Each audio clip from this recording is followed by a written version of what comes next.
All right, welcome back. This is Board Game Officer. We're once again going to dive into Tiny Epic Dungeon. Once again, what I want to do here today is we're going to go through 10-ish rules that you might miss, do mistaken. I went through the FAQ. I went through just from what I've played, went through the rulebook, kind of things that I've missed and what I've seen other people question and stuff. So this is going to be hopefully just kind of down and dirty, couple of rules that sometimes you miss as you go through. So let's go ahead and jump on in. All right, the first one we're going to talk about is free actions cannot be used in the middle of another action. With one caveat is this one here, right? This is the only free action you could take in the middle of actions, and you could only take it in the middle of, right, any roll action. Is you could spend 2 to move that die up 1 or down 1. I wanted to kind of show these different options, especially this one here, right? That means if you do an attack and you did not use this first before the attack, that technically you cannot use this during your attack. You can't add 5 to your roll after you roll and see that you missed, or that you missed by 1, or you want to do more damage somehow or something, right? You have to use this beforehand because that action cannot be interrupted by free actions except for this free action. Now, this is me speaking, this Board Game Officer speaking. I don't like that rule. I think if you could do one free action, why shouldn't you be able to do any other free action, right? I think that's a weird caveat to have. I understand gameplay balance-wise. I understand. I just think they maybe should have used a different action for this, maybe, if they wanted to distinguish that difference. But in the rules, it sounds like if you could use this one, then why can't I use that one? It's the exact same symbol, right? That's me speaking, 100% just me speaking, right? But that is the rule written in the book and from the AFQ.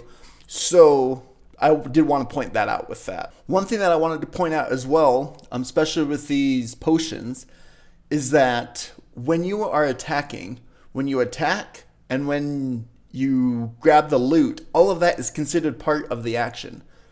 Meaning, if you defeated a Mixie Goblin, and so you're getting one of these, you cannot use one so you could grab another, right? Because that's still in the middle of an action.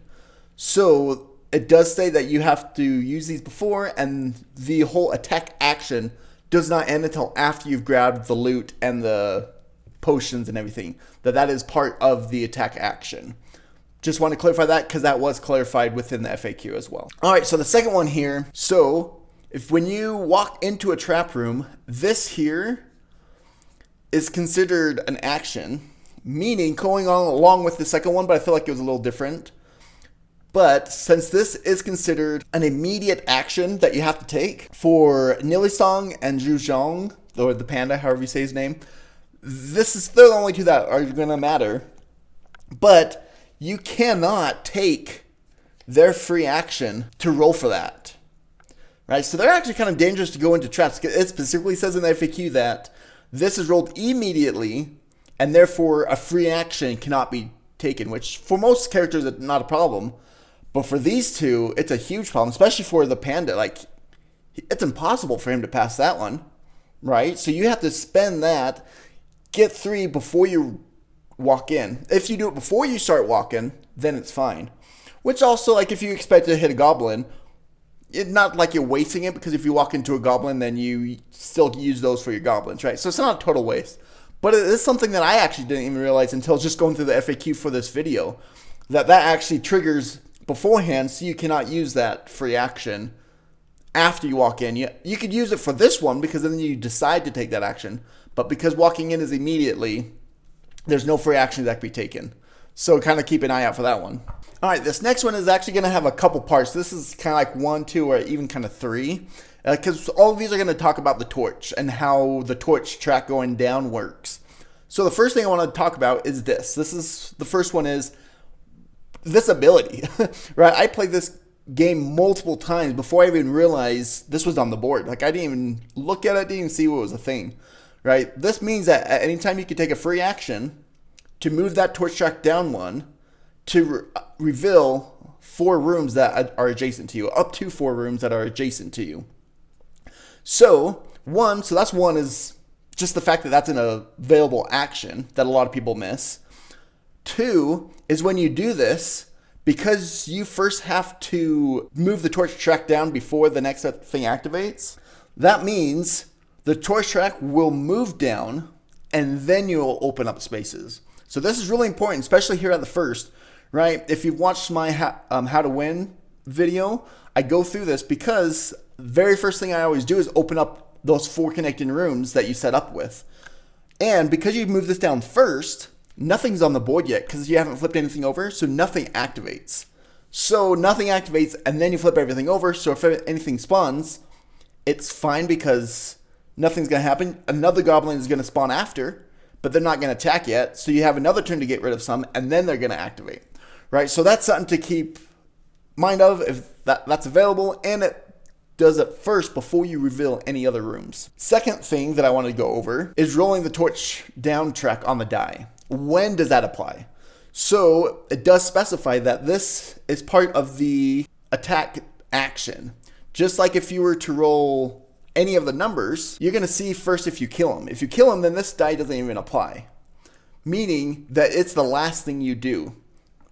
So after you reveal or after you resolve all your attacks and all of everything, then you're going to come to this die, meaning after you gain loot, after everything, then you're going to apply that die and move that torch track down one. So that can make a huge difference.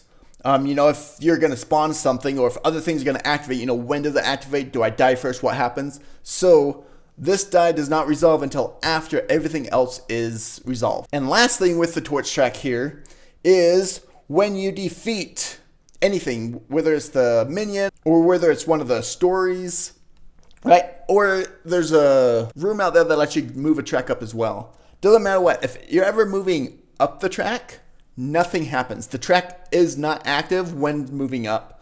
So if you're going up 6 and it comes to here, nothing needs to activate. You don't need to spawn a goblin if it goes up to that. It only activates when it goes down to that space. It's the only time the torch track actually activates. So this next one is about the boss lair and using this free action to spend 2 focus to move that boss towards the hero or however many movement that boss has.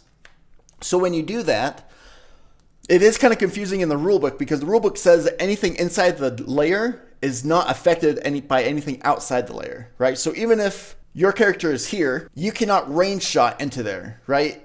Even if you have a range 4, you cannot range forward into there, right? Because anything out inside the lair stays inside the lair, anything outside the lair stays outside the lair. However, the one caveat is this free action, meaning even though if I'm right here, she can use that free action to make him move 1, 2 to get to her, right? This is Lara, to get to her Lara, right? So there's been some questions about that because how can you activate that? However, it does specify in the FAQ that you can move out. The one big caveat for that has to be a thing is because of the Goblin King. He is the only boss that, as you see when he activates, he does not move. So that means the only way to get him onto a ritual spot is to lure him out of the dungeon. So, and it does not specify that you have to be like right here.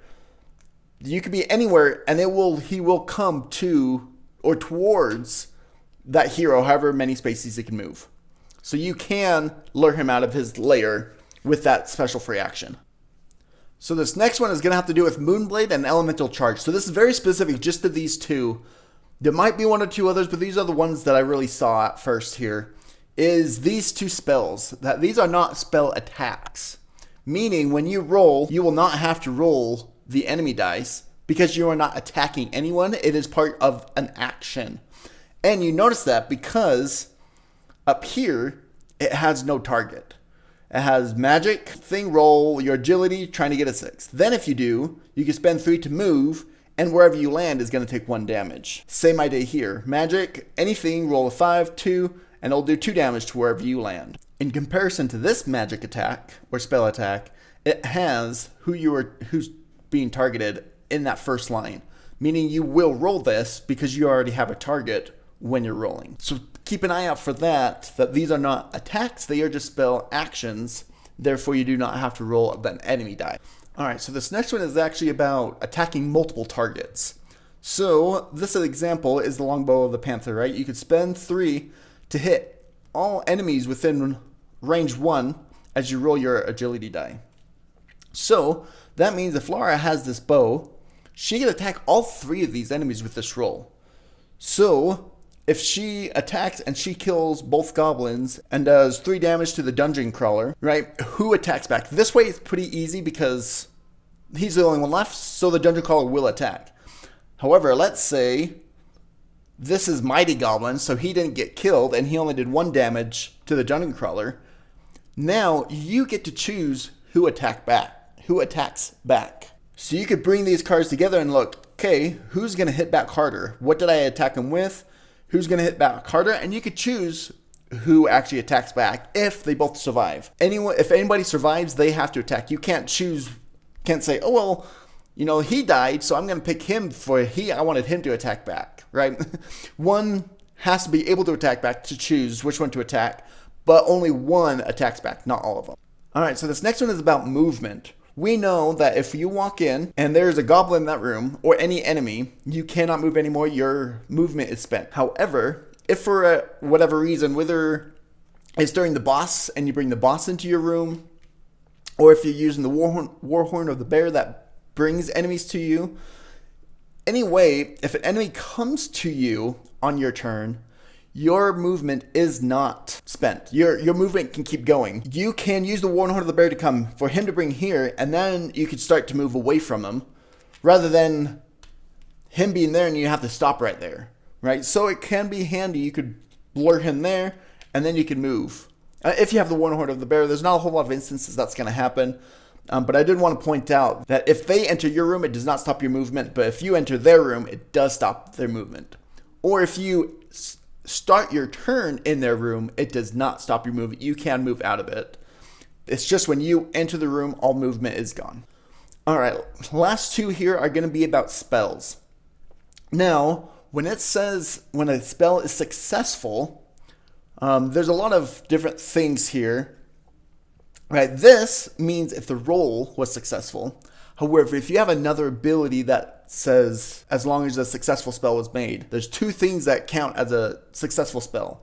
1, the roll has to be successful, and you have to pay for the spell. If you cannot pay for the spell, then it is not a successful spell. I think there might be like 1 in 100 times that's relevant.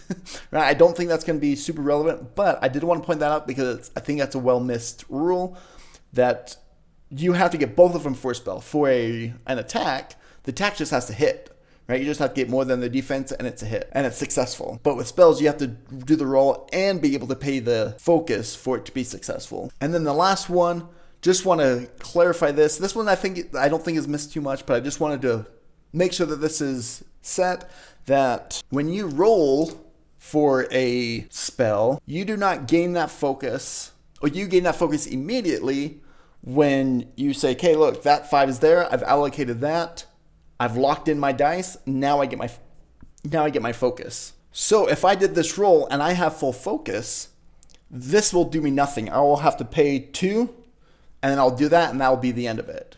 However, on the flip side, right, if I only have 3 focus right at the beginning and I roll this, now I actually gain 4 focus, and then I pay for 2.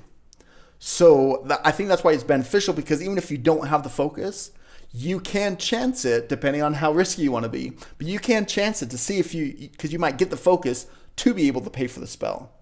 But once again, if you can't pay for the spell, then it's not a successful spell. So that's where it might come in a little bit of play there. But those are some things that I wanted to cover there. Just 10 quick little things that you might miss. Let me know if there's anything else down in the comments below. If you have any other things that you missed after the first few times of playing, or something that you have a question with, leave it down in the comments below. I'm more than happy to talk with you. I love this game. That was Tiny Epic Dungeon. 10-ish things that you should make sure you know, or the little rules that are missed usually. Let me know what you think below. Thanks.